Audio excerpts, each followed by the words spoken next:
Un portail lumineux s'ouvre sur un paysage magnifique, rempli de lumière douce, de jardins luxuriants et de cascades scintillantes. Dans un lieu où la paix règne éternellement, là où la lumière et l'amour sont infinis, se trouve le paradis. Des figures divines, symboles de différentes cultures. Par exemple, une déesse de la nature, un dieu de la lumière. Une figure d'amour universelle se tiennent côte à côte, souriantées dans un cercle. Des êtres humains, animaux et autres créatures, tous heureux, jouant, chantantes, dans un environnement naturel parfait. Tous les enfants du paradis, quelle que soit leur forme ou leur origine, vivent dans la paix et la liberté. Des scènes illustrant la coexistence harmonieuse. Une famille humaine qui partage un repas avec des animaux, des enfants qui jouent avec des éléments naturels, des danseurs de différentes cultures. Dans ce lieu d'amour, chaque être trouve sa place, chaque voix est entendue, chaque cœur est connecté. La caméra s'élève pour montrer une vue panoramique du paradis, révélant une lumière cosmique qui relie tous ces éléments. L'unité, la paix et l'amour sont la véritable essence du paradis. Un message écrit en lettres dorées, que cet amour et cette harmonie remplissent aussi notre monde. Histoire de Tim et la forêt magique, il était une fois un petit garçon nommé Tim. Tim avait 6 ans et il adorait les aventures perdues dans une forêt près de sa maison. La forêt était pleine de grands arbres aux feuilles vertes, de fleurs colorées et de petits ruisseaux qui coulaient doucement. Tim marchait, tout excité, en observant tout autour de lui. Il a vu des oiseaux qui chantaient dans les arbres, des écureuils qui sautaient d'une branche à l'autre et des papillons multicolores qui dansaient au-dessus des fleurs. Mais peu à peu, Tim s'est rendu compte qu'il ne reconnaissait plus les endroits où il était passé. Il commençait à avoir peur. Il a appelé son maman et son papa, mais personne ne répondait. Il a commencé à pleurer un peu, mais il a décidé de ne pas perdre courage. Il a continué à marcher en suivant le ruisseau. Il a vu une petite maison au bord du ruisseau.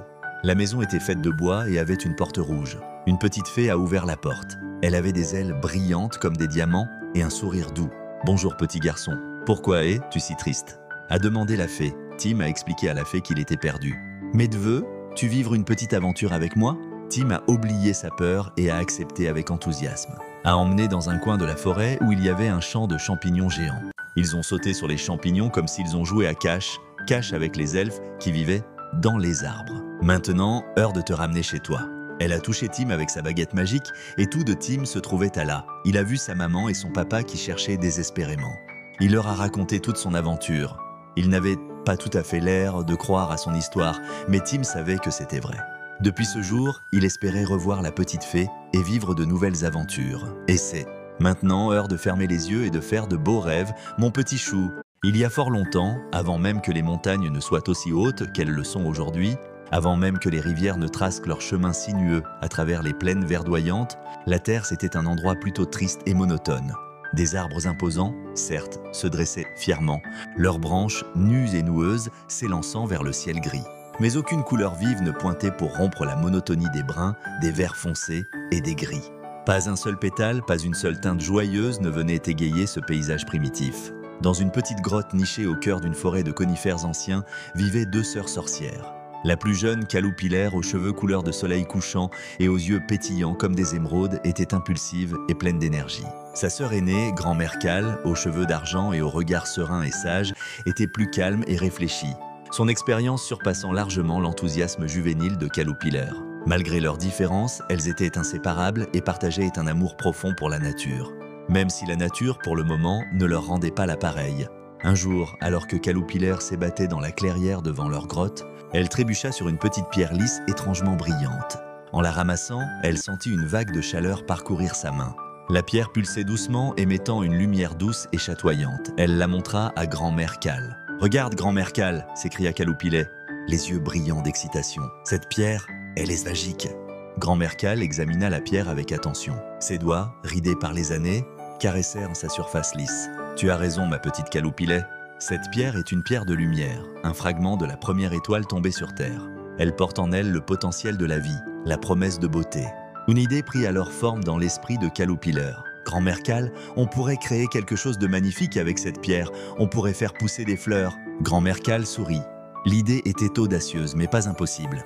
Les années passées, à étudier les mystères de la nature, avaient appris à la vieille sorcière que même les choses les plus extraordinaires pouvaient être réalisées avec de la patience, de la magie et surtout beaucoup d'amour. Ensemble, les 2 sœurs se mirent au travail.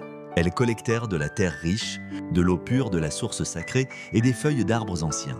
Grand-mère Cal, avec ses connaissances ancestrales, guida Caloupiller dans le rituel. Elle chantait des incantations anciennes, leur voix se mêlant au murmure du vent et au bruissement des feuilles. Elles dansèrent autour de la pierre de lumière, leurs mouvements gracieux et précis, comme une chorégraphie orchestrée par les éléments eux-mêmes. La pierre de lumière, irradiant une énergie de plus en plus intense, flottait au centre d'un cercle de terre préparé. Caloupiller, avec des mains tremblantes mais déterminées, planta délicatement la pierre dans la terre humide. Elle ferma les yeux, visualisant des pétales délicats, des couleurs éclatantes et un parfum envoûtant. Grand-mère Cal prit la main de Caloupiller. « Imagine, ma petite, imagine la beauté que nous allons créer, imagine la joie que cela apportera à la terre. » Ensemble, elles répétèrent le chant magique, leurs voix s'harmonisant parfaitement, leurs cœurs battant à l'unisson. Une lumière aveuglante jaillit de la pierre de lumière, illuminant la clairière d'une lueur céleste. La terre autour de la pierre se mit à vibrer, à gonfler. Une tige verte et fine émergea du sol, s'étirant lentement vers le ciel. Puis, lentement, comme un épanouissement magique, une fleur apparut. Ses pétales d'un rouge flamboyant s'ouvrirent, révélant un cœur d'or pur. Et c'est ainsi que la première fleur vit le jour. Un grand merci à Caloupiller et à Grand-mère Cal. Il était une fois dans la petite ville de Châteauclair, un enfant nommé Ladebrouille. Ladebrouille était un jeune garçon très curieux et débrouillard, toujours à la recherche d'aventures et de mystères à résoudre. Depuis qu'il était tout petit, il rêvait de devenir inspecteur de police, car il admirait le courage et la détermination des policiers de sa ville. Chaque nuit, Ladebrouille s'endormait en rêvant de devenir un grand inspecteur de police, résolvant les affaires les plus complexes et attrapant les plus grands criminels. Mais pour l'instant, il devait se contenter de jouer au détective dans son quartier, résolvant des énigmes simples et aidant les résidents avec des problèmes mineurs. Un jour, un mystérieux cambriolage eut lieu dans la bijouterie du centre-ville. Les bijoux en or et en diamants avaient été volés, et la police était en pleine enquête pour attraper le voleur. Ladebrouille était passionné par cette affaire et décida qu'il était temps d'agir. Il se mit donc en tête de résoudre ce mystère par lui-même. Il commença par interroger les commerçants du quartier, posant des questions sur les personnes suspectes qu'ils auraient pu remarquer ces derniers jours. Il fouilla les rues à la recherche d'indices, examinant chaque recoin avec attention. Mais plus il avançait dans son enquête, plus il se rendait compte de la complexité de l'affaire. Les suspects étaient nombreux et les pistes semblaient se brouiller à chaque nouvelle découverte. Ladebrouille commençait à douter de sa capacité à résoudre ce mystère seul. Pourtant, il refusait d'abandonner. Il passait ses journées à analyser les indices, à relier les pièces du puzzle pour tenter de comprendre qui était derrière ce cambriolage. Il ne mangeait presque pas, il ne dormait presque pas, tant il était obsédé par cette affaire. Et puis un soir, alors qu'il fouillait une ruelle sombre à la recherche d'indices, il entendit un bruit suspect derrière une poubelle. Il s'approcha avec prudence, le cœur battant, et découvrit un homme en train de compter des bijoux volés. C'était le voleur! Sans réfléchir, Ladebrouille appela la police et resta caché observant l'arrestation du voleur en direct. Il avait réussi à résoudre l'affaire, à attraper le criminel et il se sentait fier comme jamais. Le lendemain, les journaux locaux faisaient la une de l'arrestation du voleur de la bijouterie et Ladebrouille était salué comme un héros par toute la ville. Les policiers le félicitèrent pour son courage et sa persévérance et lui promirent de lui offrir un stage au commissariat pour qu'il puisse apprendre le métier d'inspecteur. Ladebrouille était aux anges. Il avait réalisé son rêve, il était devenu un véritable inspecteur de police. Et il savait que désormais, rien ne pourrait l'arrêter dans sa quête de justice et de vérité. Et c'est ainsi que Ladebrouille devint le plus jeune inspecteur de police de toute l'histoire de Châteauclair, résolvant les affaires les plus complexes et aidant ses concitoyens avec dévouement et passion. Son nom fut gravé dans les annales de la ville, comme le symbole de la persévérance et du courage. Et il resta un exemple pour tous les enfants qui rêvaient d'un jour devenir comme lui. Caloupiller et Grand-mère Cal, dans un monde lointain, au cœur d'une forêt enchantée, vivaient des fées merveilleuses, dont la plus sage et la plus aimante était Caloupiller. Un beau matin, alors que Caloupiller volait de fleur en fleur, elle entendit un doux murmure. Elle suivit le son et découvrit un minuscule grain de sable sur le sol. Curieuse, elle se pencha et le toucha de sa baguette magique. À l'instant même, le grain de sable se transforma en une petite graine ronde. Caloupiller l'arrosa de sa rosée enchantée et la graine se mit à grandir et à germer. Jour après jour, Caloupiller visitait la graine, l'arrosant et lui chantant des chansons réconfortantes. Peu à peu, la graine se transforma en une plante avec des feuilles vertes et des tiges fines. Alors que la plante poussait, Caloupiller réalisa qu'elle n'était pas une plante ordinaire. C'était un être vivant, une petite créature qui prenait vie. Avec chaque visite, la créature devenait plus forte et plus vibrante. Enfin un jour, lorsque la plante eut atteint sa pleine croissance, elle s'ouvrit en une magnifique fleur. Au centre de la fleur se trouvait un petit enfant, endormi. Caloupiller était ravie. Elle avait donné vie à un enfant, à une nouvelle âme sur terre. Elle décida de l'appeler Lilas, car ses pétales étaient d'un beau violet lilas. Lilas grandit rapidement et devint une jeune fille intelligente et compatissante. Elle aimait jouer dans la forêt et écouter les histoires que Caloupilère lui racontait. Caloupilère lui apprit l'importance de la gentillesse, du respect de la nature et de la magie de la vie. Et ainsi, grâce à la magie de la fée Caloupilère, une vie était venue au monde et remplissait la forêt enchantée de joie et de bonheur. Les aventures de grand-mère Cal et de Caloupileur. Il était une fois, sur l'île de la Réunion, deux sœurs sorcières aux pouvoirs très différents. Caloupilère, la plus jeune, était connue pour sa bonté et sa douceur. Elle avait la capacité de donner vie à la neige, une chose rare dans cette île ensoleillée. Sa grande sœur, sa colère, était tout le contraire. Ambitieuse et envieuse, sa colère avait le pouvoir de façonner le feu et la terre, ce qui lui permettait de créer des volcans mais aussi de semer la destruction. Un jour, alors que les habitants de l'île souffraient de la chaleur accablante, Caloupileur décida d'utiliser ses pouvoirs pour les aider. Elle s'assit au sommet du piton des neiges et, les bras levés vers le ciel, elle murmura des incantations douces. Peu à peu, des flocons de neige commencèrent à tomber. D'abord timidement, puis avec une intensité grandissante. Les gens émerveillés levèrent les yeux vers le ciel en admirant ce spectacle inouï. La neige recouvrit les montagnes et un sentiment de paix et de joie régna sur l'île. Cependant, sa colère, jalouse de la renommée de sa sœur, ne pouvait supporter que Caloupilère attire l'attention. « Pourquoi devrais-je rester dans l'ombre ?» se dit-elle. Elle décida alors de contrecarrer les plans de sa sœur. Sa colère s'approcha des lieux volcaniques de l'île et commença à incanter des sorts de feu et de terre. En quelques instants, les volcans se mirent à rugir, crachant des nuées de cendres et faisant trembler le sol. La bataille entre les deux sœurs faisait rage.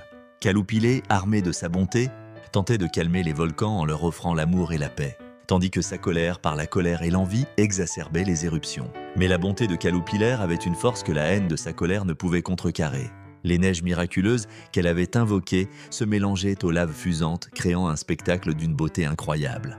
Les habitants de l'île, impressionnés par ce duel entre les sœurs, décidèrent de se rassembler. S'unissant, ils prièrent pour que l'harmonie revienne dans leur vie.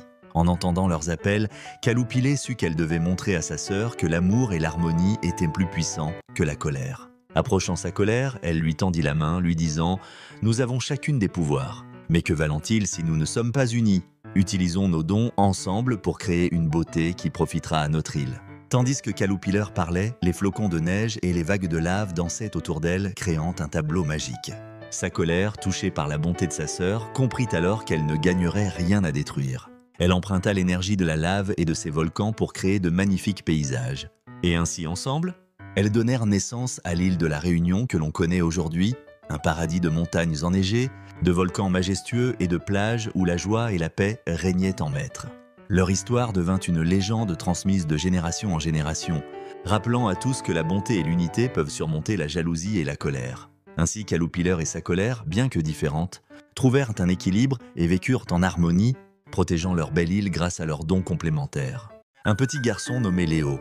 Léo adorait explorer la nature et rêvait de vivre de grandes aventures, entrer dans la forêt enchantée. Un soir, Léo aperçut une lueur scintillante derrière les arboles. Être brave et de découvrir ce qui se cachait dans la forêt. Ajusta son chapeau, avança vers l'entrée. À l'intérieur de la forêt, tout était plus beau et plus coloré que dans ses rêves. Les arbres avaient des feuilles dorées et des fleurs aux couleurs éclatantes poussaient partout. Léo entendit un doux murmure, était une petite fée aux ailes translucides qui dansait dans les airs, appelée Lyra. « Bonjour, que fais-tu ici dans la forêt enchantée ? Et je suis venue explorer ?» Les yeux brillants de... Elle emmena Léo à travers la forêt, un ruisseau aux eaux cristallines, une clairière où les animaux dansaient et un arbre géant dont les branches étaient couvertes de lucioles qui brillaient comme des étoiles. Tout à coup était un petit écureuil. « Aidez-moi, il vous plaît !» Léo ne perdit pas une seconde pour l'aide de Lyra, tandis que Lyra utilisait sa magie pour le défaire. Le petit écureuil était libre. « Vous êtes des amis formidables. » L'écureuil les conduisit à un grand arbre centenaire. Expliqua-t-il, « Vous pouvez faire un vœu maintenant. » Les branches de lait et une douce lumière enveloppa Léo et Lyra. Léo, chaque enfant qui entre dans cette forêt vivra des aventures incroyables. Léo sut que, merci pour cette nuit incroyable, je reviendrai. Léo se retourna une dernière fois et vit la lumière magique danser entre les arbres. À partir de ce jour, Léo savait que prête à être découverte.